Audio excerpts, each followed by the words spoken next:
자, 데꾸라 시간입니다. 저희 데꾸라에서는 여러분들의 그 질문을 소화하는 시간이 있는데 이 지난주에는 뭐 이렇다 할 질문이 없었습니다. 이제 뭐 소화를 다 한 게 아닌가. 근데 그동안에 진짜 수많은 질문을 우리가 또 이게 또 소화를 했잖아요. 예. 진짜 많이 소화했습니다. 많이 소화했죠. 이게 더 이상 나올 것도 사실 없어. 예. 진짜 이제 뭐 진짜. 궁금한 것도 없고. 자, 그래서 이번 주는 저희가 질문을 받지 않고 자, 질문을 받지 않는 게 아니라 질문이 없어요. 아니, 안 받는다고 할게요. 네. 예, 받지 않고 네. 바로 커뮤니티에 있는 이슈를 살펴보도록 하겠습니다. 네. 자, 본격적으로 이슈를 살펴볼 텐데요. 제일 첫 번째가 오늘 분위기 진짜 심각함. 현장 장난 아님. 요거죠? 네, 맞습니다. 이거 한번 봐볼까요? 삼성 팬이 쓰셨는데 지금 4연패잖아요, 삼성. 지면 잘리는 거 맞나 봄? 네. 이게 뭐야? 이게 오늘도 키움한테 졌죠? 졌어요. 네. 아마 키움이 올 시즌 수입을 한 게 처음인 것 같은데 제가 보니까 수입을 한 적이 없어요. 키움이 수입을 한 적이 없는데 없습니다. 주말 삼성과의 세 경기를 모두 잡아냈습니다. 네, 근데 네. 삼성이 잘 나가다가 갑자기 또 꺾였거든요 지금. 예. 지금 4연패예요. 4연패 하면서 다시 순위가 네. 7위로 5할이죠 이제 딱 5할. 딱 정확히 5를 맞췄는데 네. 근데 이게 사실 그 상대 전적이 삼성이 키움을 상대로 올 시즌 5승 무패였거든요. 5승 무패로 그래서 이제 주말에 이제 키움을 좀 만나가지고 최소한 뭐 2승 1패라든가 뭔가 이제 우위를 또 점하면서 분위기를 또 한번 이제 바꿀 수 있는 뭐 그런 상황이 이제 벌어지기를 삼성 팬들은 기대를 했는데 예. 이건 뭐 제가 봤을 때는 키움을 상대로 이게 3연패를 당했다는 이 자체만으로도 제가 봤을 때는 삼성 팬들은 엄청나게 지금 큰 충격일 것 같은데요. 그 전에 주중 3연전 기아와의 경기에서도 기아가 아니죠. 하나죠.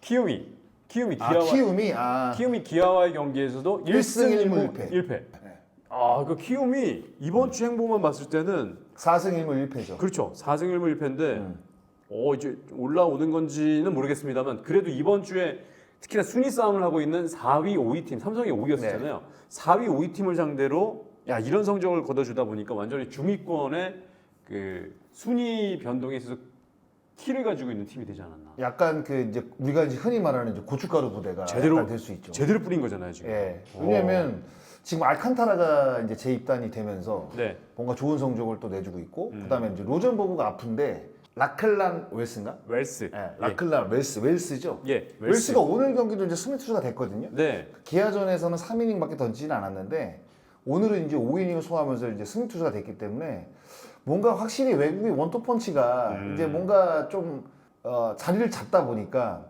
그래도 이제 상대팀 입장에서는 뭔가 이제 만만하게 들어오기가 좀 어려운 거죠. 그런데도 최근에 송성문이가 잘 치고 있거든요. 맞아요. 네, 그러다 보니까 키움이 지금 뭐 아주 그냥 뭐 중위권 싸움을 하고 있는 팀들에게 아주 그냥 카운터 펀치를 그냥 제대로 지금 날리고 있습니다. 그렇습니다. 거기다가 이제 뒷문에 주승우 선수가 앞에 세더맨으로 갔다가 다시 네. 마무리 투수로 갔고 원정현 선수를 앞으로 돌리면서 그러니까 뒤에도 좀 괜찮아졌거든요. 그러니까 이게 투수력이 확실히 좀 괜찮아지다 보니까 이기는 게 아닐까. 그러니까 이게 그러니까 그런 거예요. 그러니까 그동안에 이제 외국인 투수 한 명밖에 없었는데 국내 선발로 이제 운영을 하다 보니까 뭐 다른 팀하고 붙었을 때 이길 확률이 거의 없잖아요. 그렇죠. 그런데 이제 외국인 투수가 이제 알칸타라로 이제 바꿨잖아요. 프리그를 또 이제 보내고. 그러면서 이제 웰스 선수를 이제 대체 선수로 빨리 또 영입이 됐단 말이에요.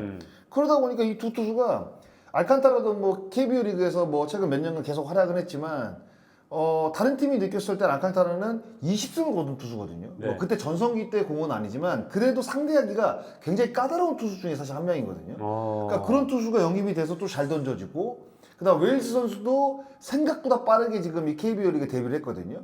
근데 이 선수도 그 커리어가 엄청나게 뛰어난 선수는 아니지만 일단은 상대팀에 봤을 때는 외국인 투수고 그리고 처음 보는 투수이기 때문에 이게 낯설어 할 수밖에 없단 말이에요. 그러니까 그런 것들이 지금 요 이제 그 삼성이라든가 뭐 기아 요쪽에서 지금 딱 걸리는 바람에 그리고 이제 타자들이 약간 저거 뭐라 그래야 되나 이제 좀 심기일전을 하다 보니까 아무래도 이제 키움이 최근에 좋은 성적이 좀 나는 것 같아요. 예. 근데 이제 반면에 삼성은 이번 시리즈 봤을 때는 최원태, 원태인 올리고도 졌고 원태인 박살이 났죠 사실. 네, 원태인이 완전히 박살났고 좌승현. 네, 일요일에 이승현 선수도 오늘 이제 일요일 경기인데 여기서 패하면서 네, 경기 초반에 이제 흘러내리면서 강판이 됐죠. 그 삼성도 보면 최근에 이 선발 투수들이 좀 불안한 모습이 있습니다. 확실히 외국인도 좀 교체가 됐는데 외국인은 좋아요. 네, 후라도는 이제 복귀전에서 잘 던졌고. 후라도 괜찮았고. 네, 가라비토 선수 또 데뷔전에서 5이닝 무실점을 했으니까.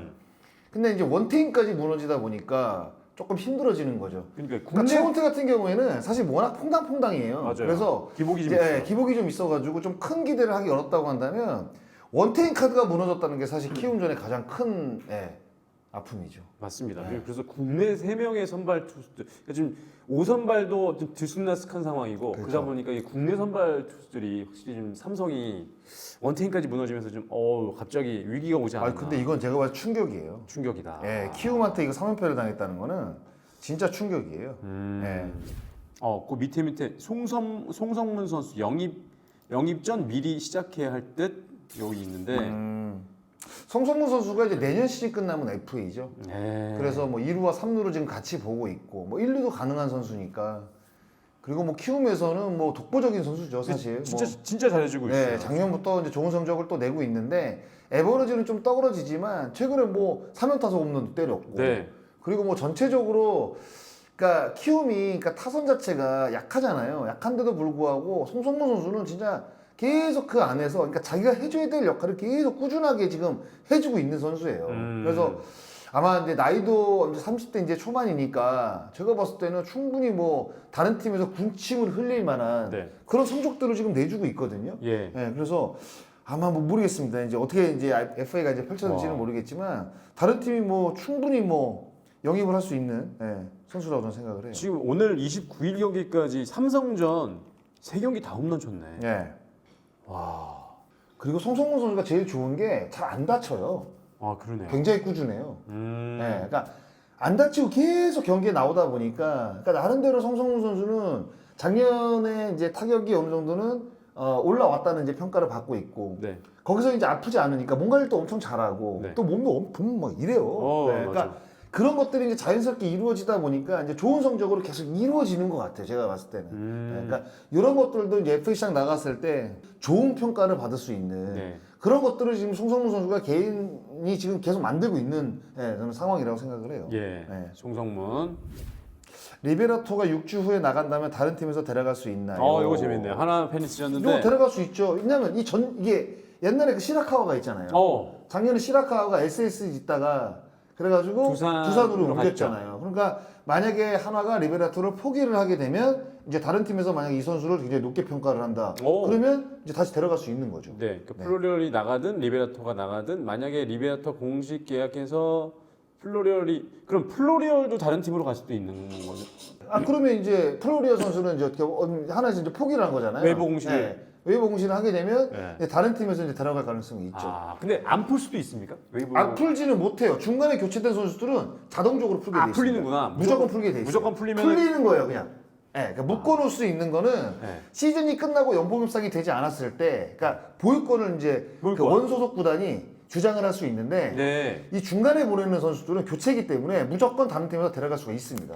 그러면 웨이버를 통해서. 리베라토 아니면 플로리얼이 다른 팀으로 갈 수도 있겠네요. 그렇죠. 이제 뭐 리베라토 선수가 지금 적응을 잘하고 있잖아요. 네. 근데 이제 플로리어 선수보다 더 낫다고 판단을 하면 리베라토 선수를 계약을 하고 그리고 이제 플로리어 선수 웨이버를 이제 공시를 하겠죠. 그럼 만약에 뭐 다른 팀 다른 팀의 외국인 타자가 별로 마음에 안 든다. 예를 들어서 근데 키움 같은 거 예를 들면 안 좋으니까 또.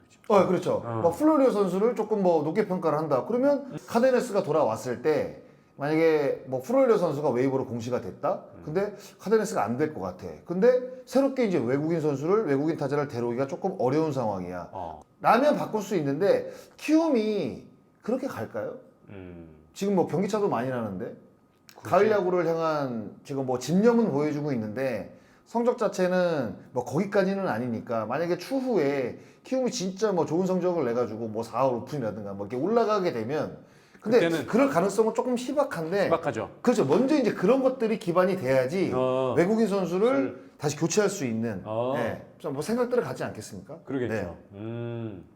근데 지금 10개 구단 가운데 타자에 대한 고민을 하는 팀이 키움이랑 그다음에 두산도 케이블 선수가 너무 완벽한 뭐 이렇게 좀 임팩트가 없다고 해야 되나? 그러니까 케이블은 뭐 빠른 발 이런 거 갖고 있는데 이게 장타 쪽에서 맞아요. 홈런이 적다 적지. 보니까 임팩트가 좀 적죠. 물론 잠시를 쓰긴 하지만. 네, 도루 능력도 있고 뭐 수비도 잘하고 뭐 하는데 그런 거로 봤을 때는 뭐 바꿀 수도 있는데 근데 케이블하고 플로리어라고 너무 비슷한 유형이라 네. 플로리어를 데려가지는 않을 거예요. 자, 그렇습니다. 다음 거 볼게요. KT 안현민 팀별 상대 전적 이거 좀 재밌겠네요. 안현민. 아 롯데전에 엄청 잘했구나. 야, 롯데가 4할 8푼 5리의 타율에 홈런 3개, 11타점 기록하고 있습니다. 아 안현민 선수가 얼마 전까지만 해도 WRC 플러스가 200이 넘었습니다. 네. 근데 지금 195로 내려왔네요. 195.1 네. WRC 플러스. 근데 뭐 전체적으로 롯데전 성적도 좋고 NC전 성적이 조금 안 좋네요. 그리고 뭐 키움하고 뭐 다른 팀들은 다 거의 좋은데 NC 기아. 기아하고 NC가 좀 안 좋네. 그러네요. 근데 뭐 이거는 뭐 그럴 수 있죠. 예. 근데 롯데전에 유독 잘하네. 좀 신기하게 잘하네요. 근데 장순환한테 물어보고 싶었어요. 안현민과 송승기 어느 선수가 신인왕 경쟁에서 좀 앞서 나가고 있다고 보십니까? 앞서 나가는 선수는 없는 것 같아요. 그러니까 아. 송승기 선수가 저는 조금 유리하다고 판단을 했는데 요 전 경기 털렸거든. 그렇죠. 한번 털렸어요 지금 송승기 선수. 맞았어. 그래서 평균 자책점이 3점대로 올라왔거든요. 올라왔지. 그 전에는 1위였었잖아요. 네. 그러면 이제 이렇게 되면 이제 몰라요. 이제 어떻게 앞으로 이제 흘러갈지. 근데 뭐 쉽게 지금 예측할 수 없는 상황인데다가 앞으로의 성적이 사실 중요하지. 지금까지 올린 성적은 뭐 참고는 되겠지만 앞으로 이제 송승기라든가 안현민 선수가 얼마큼 더 이제 잘해서 뭐 개인 성적도 굉장히 뛰어나게 잘 내야 될 것이고. 그리고 이제 팀도 팀이 이제 좀- 포스트 시즌에 이제 진출을 시킬 수 있는 아. 그런 느낌, 어떤 그 임팩트 있는 모습들이 뭐 조금 많이 나온다고 한다면 그쪽에서 이제 표가 좀 갈릴 가능성이 좀 있다고 봐요. 근데 사실상 저는 지금까지는 아직까지는 송승기 선수가 조금 유리하다고 봐요. 네. 왜냐하면 송승기 선수는 5선발로 시작을 했고, 그렇죠. 그리고 계속 좋은 모습을 보여주다가 최근에 좀 안 좋은 거거든요. 근데 안현민 선수 같은 경우에는 5월 초에 사실 라인업에 들어왔거든요. 네. 그럼 한 달 늦게 들어온 거잖아요. 그러니까 그런 거로 봤을 때는 송승기 선수가 오히려 시즌 초반부터 계속 꾸준하게 활약을 하고 있고, 네. 안현민 선수는 이제 강백호라든가 강백호가 이제 빠지면서 중간에 들어왔기 때문에 네. 아무래도 임팩트 면에서는 송승기 선수가 조금 더 유리하죠. 고척돔은 근데 너무 별로네요. 뭐지? 이거. 삼성 고척돔은 너무 별로네. 경기 어수선한 이유가 고척돔인 것도 한몫한 것 같네요. 실력이 개판인 게 1번인 게 맞는데 고척돔은 야구장이라기보단 그냥 철제 구조물인 것 같은. 소리 울려서 정신사납고 시야 답답하고 집중이 잘 안 되고요. 근데 고척돔 자체에서는 소리가 울리는 건 어쩔 수가 없고요. 이건 뭐 폐쇄돔에서는 뭐 감안을 하고 사실 봐야 되는 부분이고, 근데 시야가 답답하다는 부분은 분명히 있지만 이게 쾌적하잖아요. 일단 그렇죠. 밖에서 30몇 도씩 경기하는 거랑 다르지. 날씨가 지금 그 31 30몇 도씩 되고 있는데 밖에서 땀 흘리면서 경기 보는 것보다는 훨씬 더 제가 봤을 때 고척돔이 집중이 잘 돼요. 그런 걸로 생각을 했을 때는 정말 이 도움이 있는 게 얼마나 그 이득인지, 그러니까 홈구장을 그 고척돔을 쓰는 키움은 그럼요. 왜냐면 체력적으로 굉장히 큰 이득을 분명히 가져갈 수 있는데, 조금 약점인 부분은 이제 다른 팀이 쉴 때 많은 경기를 같이 쉬지 못하고 많은 경기를 하죠. 그렇죠. 근데 잔여 경기가 이제 다른 팀보다는 좀 적게 남는다는. 네, 그래서 이제 시즌 후반이 되면 잔여 경기 때문에 각 팀들이 약간 변수가 생길 수가 있는데, 키움은 잔여 경기에 대한 변수가 거의 없어요. 거의 다 웬만한 경기 다 소화하죠. 그렇죠. 특히 이제 홈 경기 네. 같은 경우 근데- 다 소화하는데. 근데 시즌 중에 생각을 해보면 추울 때도 사실 어떻게 보면 따뜻한 데서 경기를 할 수가 있는 거고, 그렇죠. 더울 때도 어느 정도 온도가 유지가 되는 데서 경기를 할 수 있으니까 그런 거로 생각을 했을 때는 선수단이나 아니면 상대 팀도 굉장히 고척돔을 선호하죠. 그렇죠. 네. 그러니까 이게 주변 여건이 약간 산만해서 그런 거는 있을 수 있겠지만, 이게 뭐 신체적으로 오는 산만함도 분명히 있잖아요. 땀 많이 나고. 근데 그러면 더 집중 안 되잖아요. 근데 네. 그런 것들은 오히려 이제 고척돔에서는 방해 요소가 안 되니까 선수들은 훨씬 더 좋아하죠. 그래. 근데 더 많이 생겨야 돼요. 돔구장이 좀 더 생겨야 됐으면 좋겠어. 윤도현 타령 지겹네요. 볼까요? 세 번째 거. 매년 부상에 시달리는 게 지금 4년째인데 수비 포텐이 어쩌고 공격 포텐이 어쩌고, 그게 무슨 상관인가. 1, 2년도 아니고 4년째 이러는데 저런 선수를 주전으로 생각할 수 있나요? 불안해서 못 쓸 것 같네요. 그럴 수도 있죠. 근데 이게 부상도 관리하는 것도 이게 실력이라는 이야기가 있어요. 근데 윤도현 선수가 뭐 제가 예전부터 이제 코치들한테 들은 얘기는 뭔가 콜업 하려고 하면 다치고 콜업 하려고 하면 다치고. 그러니까 윤도현 선수는 연습할 때부터 대충 하는 게 없대요. 그냥 무조건 100%래요.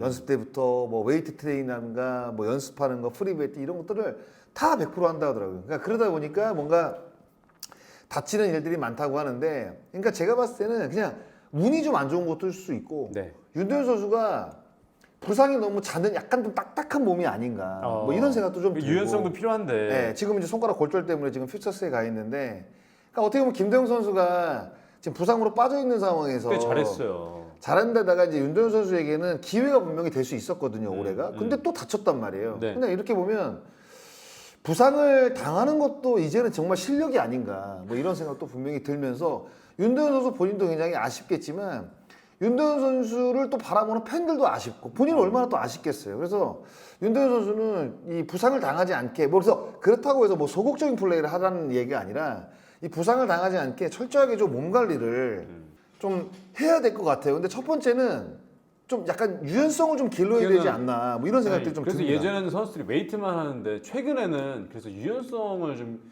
키우는 그러니까 비시즌 때 보면은 뭐 필라테스도 한다는 요가도 얘기도 하고. 요가도 이렇게 많이 한다고 하더라고요. 네, 근데 근데 그런 것들 도움이 되죠. 그리고 먹는 것도 이제 몸을 또 부드럽게 해주는 또 음식들이 맞아. 있거든요. 네. 그러니까 그런 것들로 인해서 윤도현 선수가 조금 뭔가 이제 아무래도 유연성을 갖추게 되면 조금 덜 다치거든요. 예, 그러니까 크게 다치고도 좀 적게 다치고 뭐 다치는 게 10이라고 한다면 몸이 조금 유연하면 그게 이제 5도 될 수 있으니까 일단은 근데 몸을 좀 부드럽게 하는 게 좀 필요하지 않을까 이런 생각이 좀 근데 들어요. 보면은 그것도 있는 것 같아요. 그 딱딱한 그러니까 몸이 좀 딱딱한 선수들은 뭘 해도 딱딱하더라고요. 그런 게 좀 있잖아. 뭘 해도 딱딱하다. 뭘 해도 딱딱하고 아, 식초를 먹어도 안 되고 뭐 이런 얘기. 아 근데 예. 안 돼도 그렇게 하도록 노력을 해야죠. 그치. 왜냐면 자꾸 이제 부상을 당하니까. 여기까지 네. 오늘 데꾸라 함께했습니다. 자 다음 주도 우리 장사와 함께하는 데꾸라 여러분들의 지금 질문 댓글로 남겨주시면 저희가 소화해서 또 다 질문 한번 지금부터 보세요. 중간 중간에 있을 거예요. 보고 있습니다. 다 보고 있어요? 시간이 많나 시간이 봐요. 굉장히 많습니다. 예. 하긴 뭐 시간 빼면 뭐 시체지 뭐. 네 그렇게 되면 시간이 남으니까 댓글 올리시면 다 읽을 테니까요. 꼭 보내주시기 바라겠습니다. 네, 알겠습니다. 자 그리고 뭐 도움 주실 분들도 도움 주시면 감사하고요. 저희 또 이제 광고 같은 게 남아 있으니까 자리 있으니까 네. 해주시면 감사할 것 같습니다. 여기서 마칠게요. 야구를 한다. 데꾸라.